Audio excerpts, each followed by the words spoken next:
Letztens am Nazi einen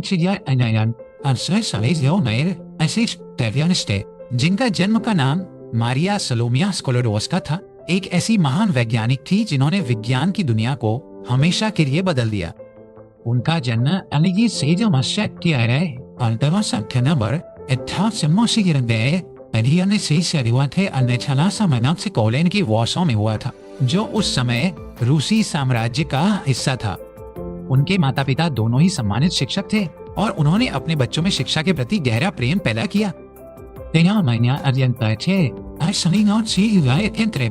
Maria ने एक असाधारण स्मृति और सीखने की तीव्र इच्छा का प्रदर्शन किया। वो से यह चलाते अपने पिता तो एक गणित और द्वारा रखे गए वैज्ञानिक उपकरणों से मोहित थी। उस समय पोलैंड में महिलाओं के लिए उच्च शिक्षा के अवसर बहुत सीमित थे। विश्वविद्यालय में महिलाओं का नामांकन प्रतिबंधित था, लेकिन मारिया की ज्ञान की प्यास अदम्य थी। उन्होंने और उनकी बहन ब्रोनिया ने एक गुप्त समझौता किया। मारिया अपनी बहन की पेरिस में चिकित्सा की पढ़ाई के लिए आर्थिक रूप से मदद करने के लिए एक गवर्नेंस के रूप में काम करेंगी।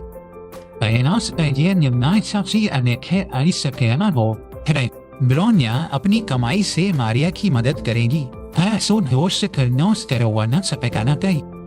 मारिया ने कई वर्षों तक लगन से काम किया और अपनी सारी अतिरिक्त कमाई अपनी बहन को भेज दी।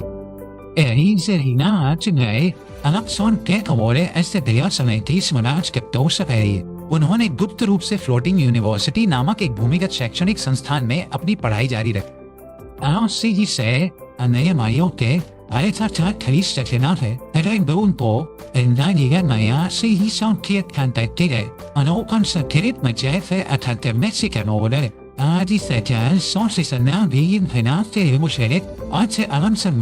मैरी ने अपने सपनों को पूरा करने के लिए पेरिस की यात्रा की।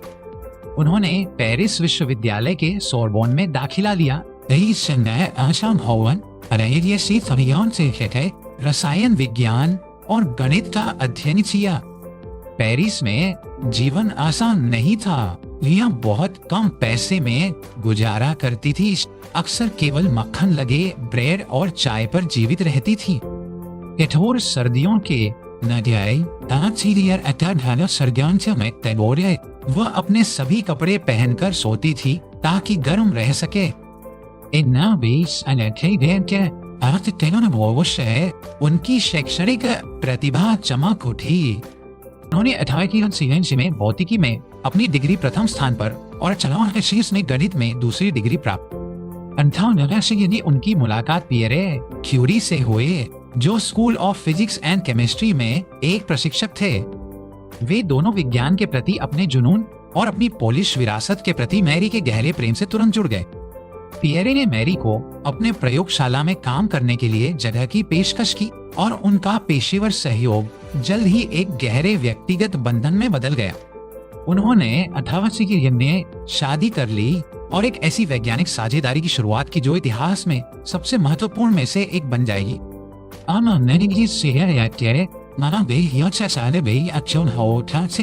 मैरी ने एक डॉक्टरेट थीसिस के लिए एक विषय की तलाश शुरू की। वह हेनरी बेकरेल द्वारा हाल ही में की गई खोज से प्रेरित थी, जिन्होंने पाया था कि यूरेनियम लवण अदृश्य किरणें उत्सर्जित करते हैं जो एक फोटोग्राफिक प्लेट को प्रभावित कर सकती है। इस घटना को बेकरेल किरणें कहा जाता था और यह एक पूर्ण रहस्य थी। मैरी ने इन रहस्यमय यूरेनियम किरणों की प्रकृति की जांच करने का फैसला किया। उन्होंने अपने पति द्वारा विकसित एक संवेदनशील इलेक्ट्रोमीटर का उपयोग करके व्यवस्थित रूप से यूरेनियम यौगिकों का अध्ययन करना शुरू किया। उन्होंने जल्द ही एक महत्वपूर्ण खोज की ही। यूरेनियम द्वारा उत्सर्जित किरणों की तीव्रता केवल मौजूद यूरेनियम की मात्रा पर निर्भर करती थी। यह इस बात पर निर्भर नहीं करता था कि यूरेनियम किस रासायनिक रूप में था। इस अवलोकन ने उन्हें यह निष्कर्ष निकालने के लिए प्रेरित किया कि किरणें परमाणुओं के भीतर से ही आ रही थी। यह क्रांतिकारी विचार था, क्योंकि उस समय परमाणुओं को अविभाज्य माना जाता था। मैरी ने अपनी जांच का विस्तार अन्य तत्वों तक किया। उन्होंने पाया कि थोरियम भी समान किरणें उत्सर्जित करता है। उन्होंने इस घटना को रेडियोधर्मिता रेडियो एक्टिविटी नाम दिया। अपनी खोजों को आगे बढ़ाते हुए उन्होंने पिचबलेन नामक एक यूरेनियम युक्त अयस्क का अध्ययन किया। उन्होंने पाया कि पिचबलेन यूरेनियम की तुलना में बहुत अधिक रेडियोधर्मी था, जितना कि उसमें मौजूद यूरेनियम की मात्रा से समझाया जा सकता था। इस विसंगति ने उन्हें विश्वास दिलाया कि पिचबलेन में एक या एक से अधिक अज्ञात अत्यधिक रेडियोधर्मी तत्व होने चाहिए। पियरे मैरी के काम के महत्व को समझते हुए अपने स्वयं के क्रिस्टल अनुसंधान को अलग रखकर उनकी खोज में शामिल हो गए। उन्होंने पिचबलेन के तन को संसाधित करने का कठिन कार्य शुरू किया। उनका काम थकाऊ और शारीरिक रूप से अप्रवन था।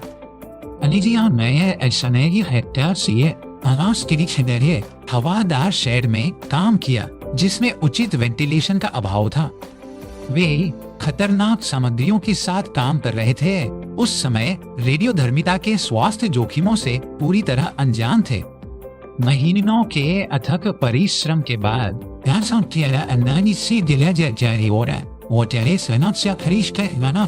उन्होंने एक नए तत्व अलग करने अपनी सफलता की घोषणा की। उन्होंने अपनी प्यारी मातृभूमि के सम्मान में इसका नाम पोलोनियम रखा, लेकिन वे अभी खत्म नहीं हुए थे। उन्होंने महसूस किया कि पिचबलेन में एक और भी अधिक रेडियोधर्मी तत्व मौजूद था।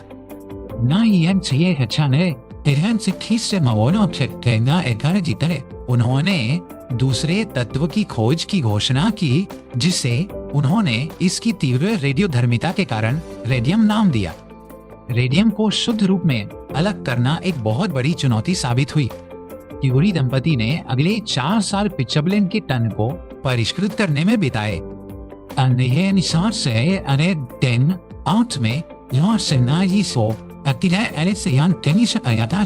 मैरी 1 ग्राम रेडियम क्लोराइड का 10वां हिस्सा अलग करने में सफल रही।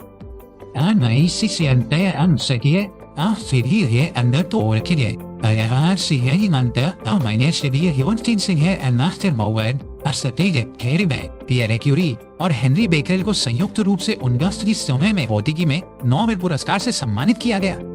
मैरी नोबेल पुरस्कार जीतने वाली पहली महिला बनी। यह पुरस्कार उनकी कड़ी मेहनत और समर्पण का एक प्रमाण था, लेकिन यह एक भारी कीमत पर आया। अनुपस्थित दुखद घटना घटी जब पियरे की एक सड़क दुर्घटना में मृत्यु हो गई। हो गए। अपने दुख के बावजूद उन्होंने अपना काम जारी रखा। उन्होंने सोरबोन में अपने पति का शिक्षण पद संभाला और विश्वविद्यालय की पहली महिला प्रोफेसर बनी।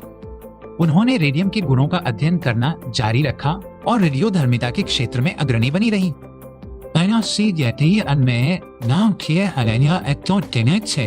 मैरी क्यूरी को एक और नोबेल पुरस्कार से सम्मानित किया गया। विज्ञान में यह पुरस्कार पोलोनियम और रेडियम की खोज, रेडियम को अलग करने और इस उल्लेखनीय तत्व की प्रकृति और यौगिकों के अध्ययन के लिए उनकी सेवाओं की मान्यता में था।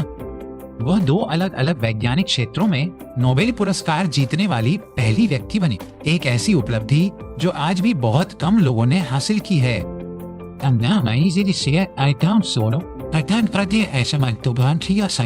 प्रथम विश्व युद्ध छिड़ गया तो मैरी ने अपनी वैज्ञानिक विशेषज्ञता का उपयोग युद्ध के प्रयासों में मदद करने के लिए किया।